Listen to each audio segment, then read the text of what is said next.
Halløjsa, jeg har lige lavet det her fede skydedørsprojekt / indvendig væg. 2 gamle fyldningsdøre har jeg ombygget til skydedøre, hængt dem op på skydeskinnesystemerne for svalg.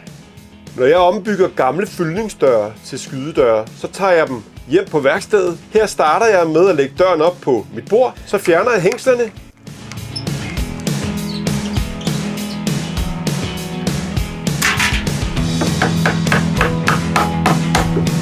Skærer hængselssiden ren.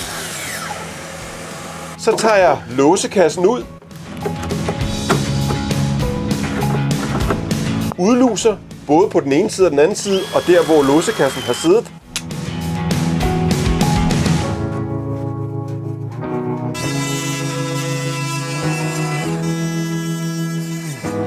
Og til sidst så afslutter jeg med at få fræset en notgang i bunden af døren, sådan den kan hænges op på en skydedørsskinne og køre. Nu har døren fået kærlighed og er blevet ombygget, så den er klar til at blive hængt op på en skydeskinne. Det eneste, den mangler, det er lige at blive løbet over maleren, og så skal den jo have de her skydedørskål i. Så er jeg ude i det hus, hvor skydedørene skal hænge. Det første, jeg gør, det er at sætte min træliste op. Og det er jo på den, at selve skydedørskinnen skal monteres i.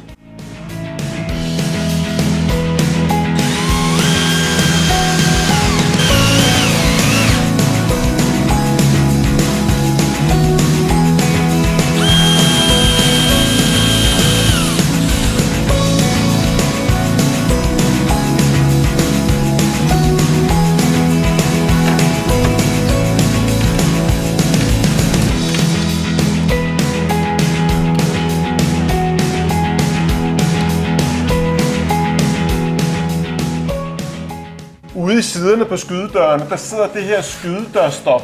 Og for at justere det, så skubber jeg det lige den her vej. Og så ruller jeg min dør tilbage mod stoppet. Så skubber de her 2 futtog, kalder jeg dem, stoppet. Og så kører jeg døren hen, hvor den skal være. Der. Så kører jeg døren tilbage igen, og så spænder jeg det fast. Og så passer det.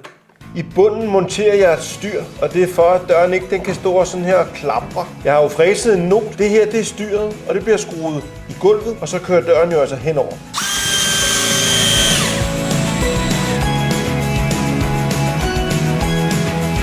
Som greb på skydedøren, der bruger jeg skydedørskole. Jeg sætter dem 110 til center, så det mærker jeg lige af på begge døre her fra gulvet af.